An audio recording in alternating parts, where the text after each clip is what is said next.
कथा जो इतनी लंबी चली है, ये केवल ये बता रही है कि विश्वामित्र राजर्षि से ब्रह्मर्षि कैसे बने।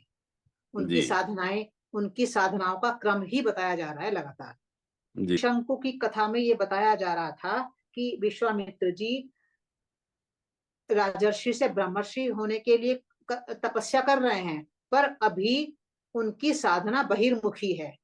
क्यों? संकेत ये था कि उन्होंने त्रिशंकु को सशरीर स्वर्ग भेजने के लिए ये कहा था कि मैं तुम्हें भेजूंगा।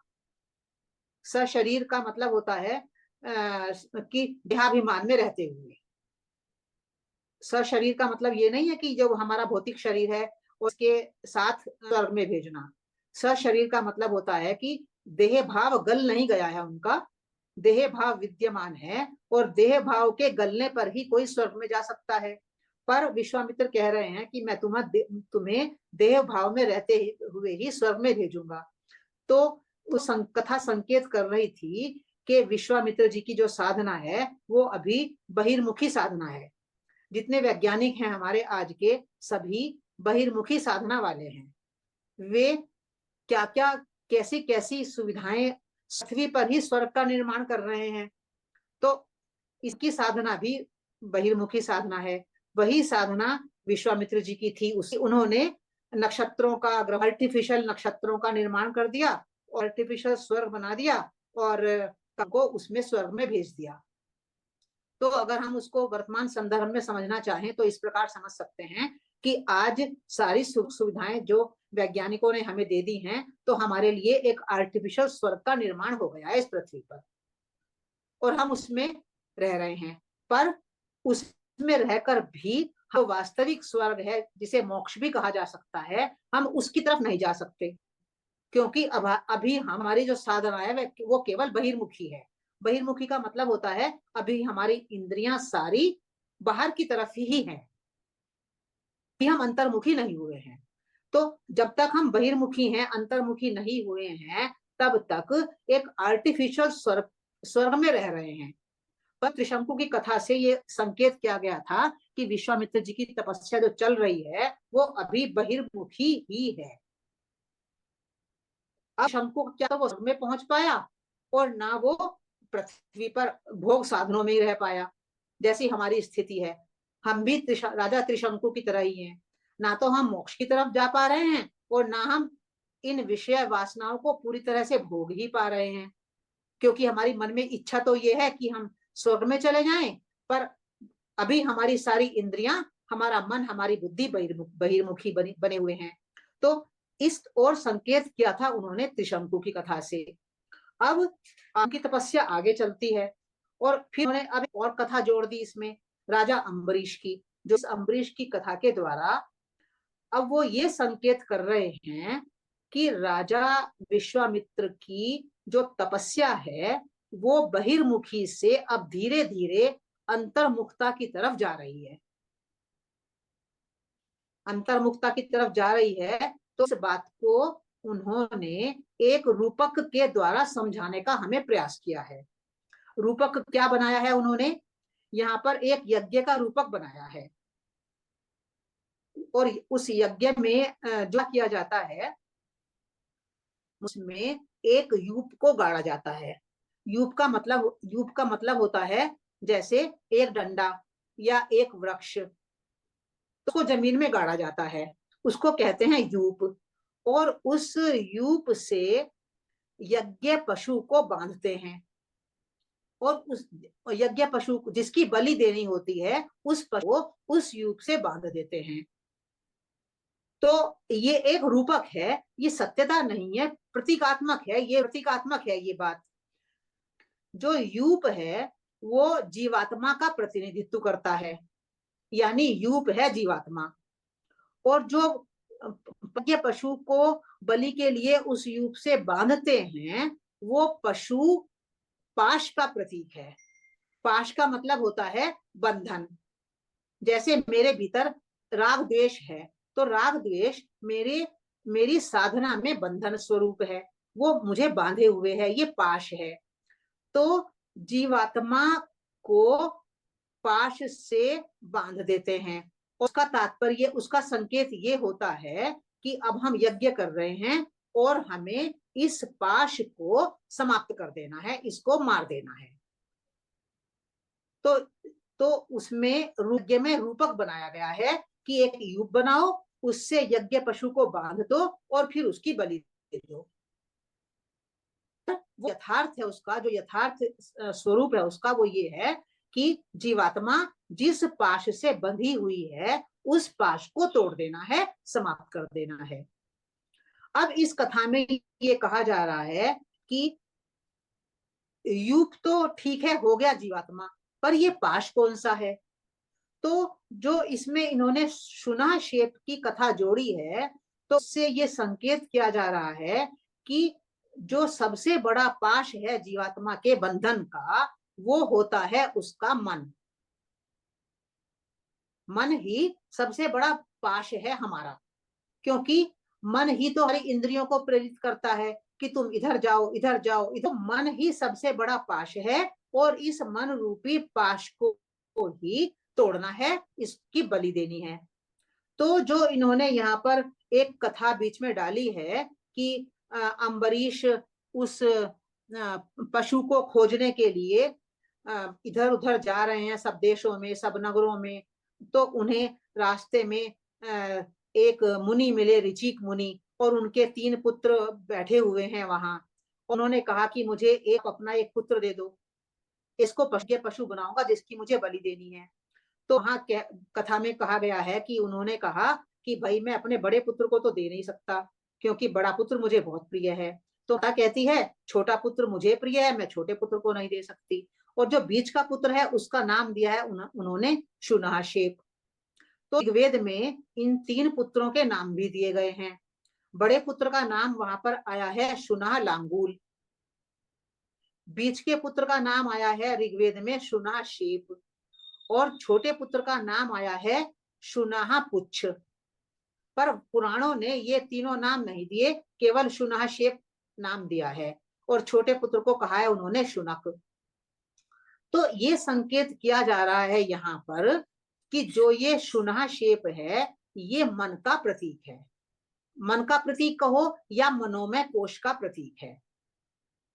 जो हमारे ऊपर के 2 कोश हैं, हिरण्य कोश और विज्ञानमय कोश, तो इनको कहा है ये बड़े पुत्र हैं।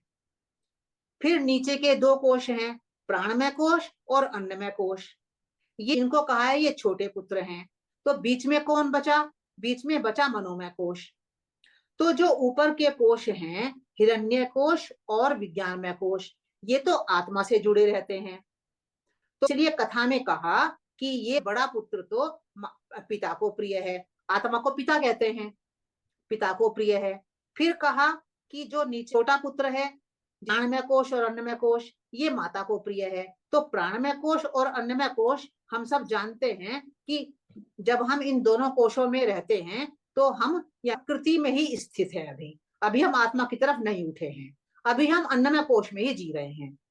फिर बीच का जो मनोमय कोश है वो मध्यम कोश है, और जो कुछ हमें करना है ऊपर की यात्रा करने के लिए, वो हमें मन के स्तर पर ही करना होता है।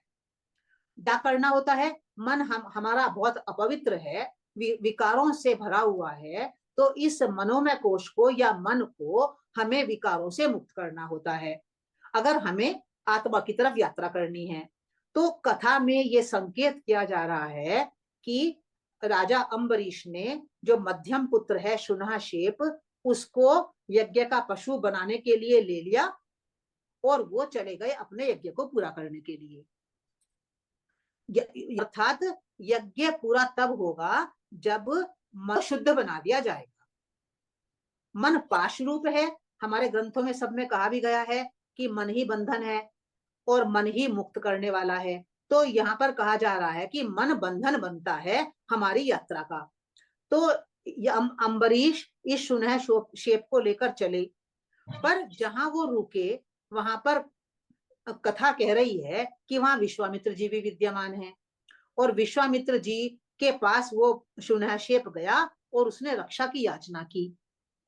तो ये बहुत महत्वपूर्ण बात इस पॉइंट पर आई है कि विश्वामित्र जी ने शुनहाशेप की रक्षा की। और वो कह रहे हैं अपने पुत्रों से कि तुम चले जाओ पाश बनने के लिए और शुनहाशेप की मुझे रक्षा करनी है। तो यहाँ एक बहुत बड़ा संकेत ये किया जा रहा है कि विश्वामित्र जी जो तपस्या कर रहे हैं ब्रह्मर्षि होने की, तो उनको ये बात समझ में आ गई है कि ब्रह्मर्षि होने के लिए मुझे अपने मन के स्तर पर ही सारी तपस्या करनी है। शुनहाशेप को वो बचा रहे हैं, इसका तात्पर्य ये है कि मन का विनाश नहीं करना है। मन का विनाश करके तपस्या हो ही नहीं सकती, मुझे मन का रूपांतरण करना है। शुनहाशेप की जो विश्वामित्र ने रक्षा की है, उससे ये संकेत किया जा रहा है कि हम मन का दमन नहीं करना है, मन को मारना नहीं है, मन का रूपांतरण करना है। इसलिए उन्होंने कहा अपने पुत्रों को, 100 पुत्रों को, कि तुम पाश बन जाओ।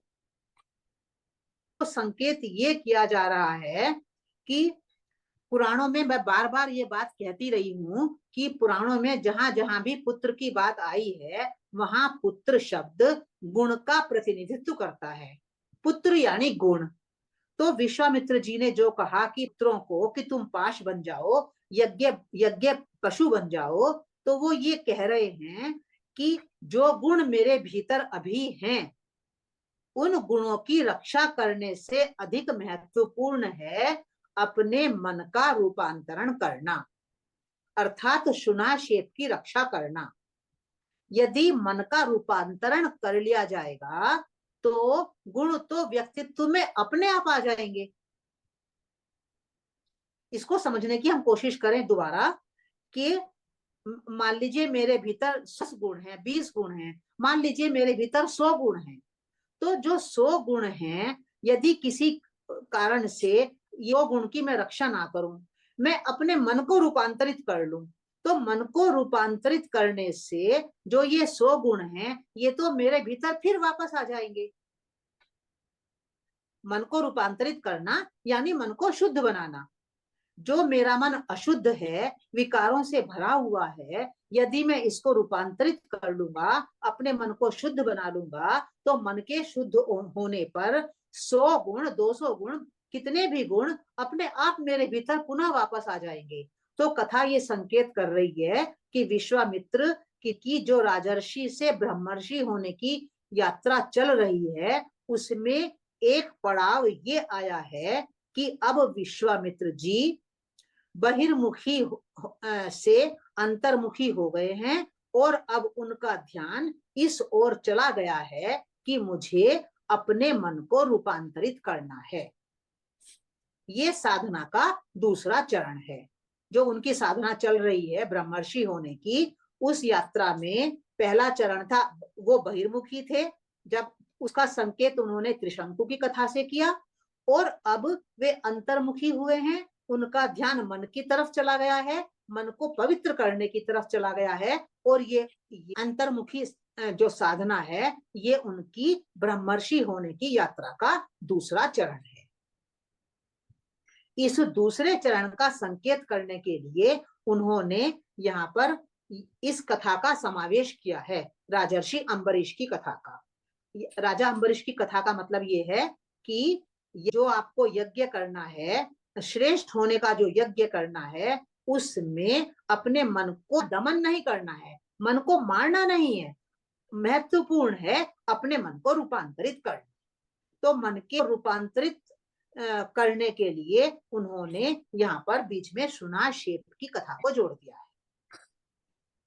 शुनहाशेप की जो कथा है, ये ऋग्वेद की कथा है, और वहां पर शुनहाशेप का अर्थ है मनोमय कोश। ये बीच का कोश है हमारा। ऊपर के 2 कोश हमारे आत्मा से जुड़े ही रहते हैं, नीचे के 2 कोश हमारे प्रकृति से जुड़े ही रहते हैं। जो काम करना है हमें अब इस बीच के कोश पर हमें करना है, इसको मन को ही हमें रूपांतरित करना है। तो राजर्षि से ब्रह्मर्षि की जो इस साधना है, उसका ये दूसरा चरण इस कथा के माध्यम से बताया गया है, ऐसा मुझे प्रतीत होता है।